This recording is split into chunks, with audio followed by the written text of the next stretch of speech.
श्रीमद् भागवत गीता अध्याय 3 श्लोक संख्या 14। अन्नाद् भवन्ति भूतानि पर्जन्यादन्न संभवः यज्ञात् भवति पर्जन्यो यज्ञः कर्म समुद्भवः। अर्थात संपूर्ण प्राणी अन्न से उत्पन्न होते हैं। अन्न की उत्पत्ति वृष्टि से होती है, वृष्टि यज्ञ से होती है और यज्ञ विहित कर्मों से उत्पन्न होने वाला है। जिस प्राणी का जो खाद्य है, जिसे ग्रहण करने से उसके शरीर की उत्पत्ति, भरण और पुष्टि होती है, उसे ही यहाँ अन्न नाम से कहा गया है। जैसे मिट्टी का कीड़ा मिट्टी खाकर जीता है, तो मिट्टी ही उसके लिए अन्न है। जरायुज, उद्भिज, अंडज और स्वेदज, ये चारों प्रकार के प्राणी अन्न से ही उत्पन्न होते हैं और उत्पन्न होकर अन्न से ही जीवित रहते हैं। समस्त खाद्य पदार्थों की उत्पत्ति जल से होती है। घास फूस, अनाज आदि तो जल से ही होते हैं। मिट्टी के उत्पन्न होने में भी जल ही कारण है। अन्न, जल, वस्त्र, मकान आदि शरीर निर्वाह की सभी सामग्री स्थूल या सूक्ष्म रूप से जल से संबंध रखती है और जल का आधार वर्षा है।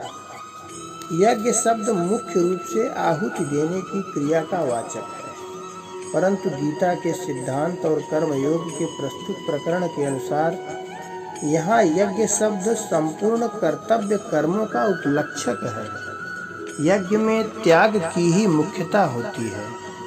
आहुति देने में अन्न, घी आदि चीजों का त्याग है। दान करने में वस्तु का त्याग है। तप करने में अपने सुख भोग का त्याग है। कर्तव्य कर्म करने में अपने स्वार्थ, आराम आदि का त्याग है। अतः यज्ञ शब्द यज्ञ, दान, तप आदि संपूर्ण शास्त्र विहित क्रियाओं का उपलक्षक है। अब प्रश्न यह उठता है कि अपने कर्तव्य कर्म का पालन करने से वर्षा कैसे होगी। तो वचन की अपेक्षा अपने आचरण का असर दूसरों पर स्वाभाविक अधिक पड़ता है। मनुष्य अपने अपने कर्तव्य कर्म का पालन करेंगे तो उसका असर देवताओं पर भी पड़ेगा, जिससे वे भी अपने कर्तव्य का पालन करेंगे और वर्षा करेंगे।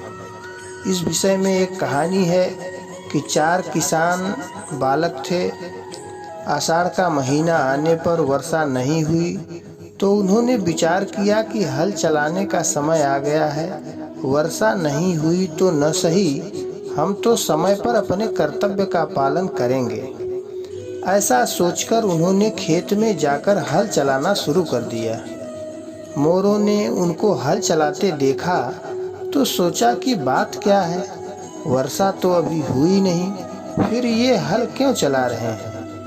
जब उनको पता लगा कि ये अपने कर्तव्य कर्म का पालन कर रहे हैं, तब उन्होंने भी विचार किया कि हम अपने कर्तव्य का पालन करने में पीछे क्यों रहें। ऐसा सोचकर मोर भी बोलने लग गए। मोरों की आवाज़ सुनकर मेघों ने विचार किया कि आज हमारी गर्जना सुने बिना मोर कैसे बोल रहे हैं। सारी बात पता लगने पर उन्होंने सोचा हम अपने कर्तव्य से क्यों पीछे हटें, और उन्होंने भी गर्जना करनी शुरू कर दी। मेघों की गर्जना सुनकर इंद्र ने सोचा कि बात क्या है।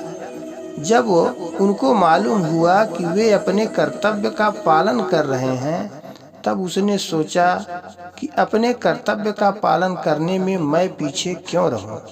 ऐसा सोचकर इंद्र ने भी मेघों को वर्षा करने की आज्ञा दे दी।